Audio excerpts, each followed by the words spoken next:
Syndicate లో ఉన్నాను రాని నేను చూపిస్తే ఇలా ఇర్రెస్పాన్సిబుల్ సమాధానం చెప్తావా? అంతే కదా నువ్వు మాట్లాడే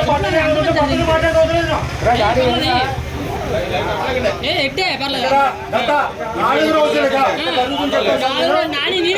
రూపాయలు ఎక్సైజ్ తీసుకుంటాం ప్రతి బాటిల్ పైన.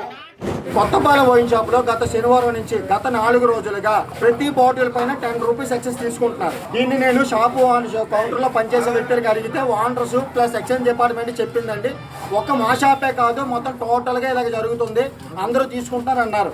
నేను శనివారం నాడు ఆదివారం నాడు మన దగ్గరలో ఉన్నటువంటి రవి బార్ కానీ అనేది వైన్ షాప్ కానీ నెక్స్ట్ వచ్చేసి ఆ థియేటర్ పక్కన వైన్ షాప్ ఉంటుంది ఆ రైల్వే స్టేషన్ దగ్గర, అక్కడ కానీ అందరి దగ్గరికి వెళ్ళి నేను ఎంక్వైరీ చేశాను. ఎవరు 10 రూపాయలు ఎక్సెస్ అనేది తీసుకోలేదు, ఒక కొత్తపాలెం వైన్ షాప్ లో మాత్రమే తీసుకున్నారు. దీన్ని నేను అడిగితే మాకు తీసుకోమన్నారు, మేము తీసుకుంటాం, మీరు ఎవరో అడగడానికి లేదని చెప్పారు. చెప్పిన తర్వాత నేను ఆన్లైన్ లో కంప్లైంట్ రేజ్ చేశాను. చంద్రశేఖర్ గారితో మాట్లాడాను. ఆయన మాట్లాడి నేను నా టీముని పంపిస్తాను, ఇది అరికాడతానని చెప్పారు.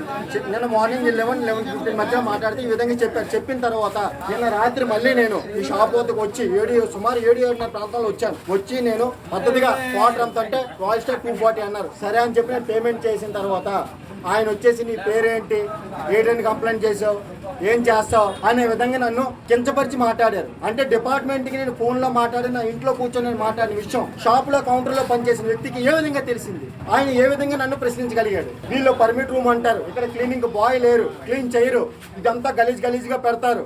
ఇల్లీగల్ గా పర్మిట్ రూమ్, ఇల్లీగల్ గా ఇక్కడ వచ్చేసి కొత్తపాలెంలో 10 రూపాయల ఎక్సెస్, ఇంకా బ్రాండ్ మిక్సింగ్, వాటర్ డెలిషన్స్ ఇవన్నీ కూడా షాప్లో జరుగుతున్నాయి. దీన్ని ఈ రోజు నేను మీడియా వద్ద ద్వారా ప్రజలకి తెలియజేయాలనుకుంటున్నాను. విశాఖ మన ఎక్స్చేంజ్ పెద్ద డిపార్ట్మెంట్ ఎవరైతే ఉన్నారో నా ఒక్కడి బాధ కాదండి, ఇది అందరిది. మేము డబ్బిచ్చి ఒళ్ళు పొల చేసుకుంటున్నాం, మరి అన్యాయంగా మా ఒళ్ళని దోచుకోవడం అనేది కరెక్ట్ కాదు. దీనికి ఏ విధంగా అయినా సరే న్యాయం చేకూరాలని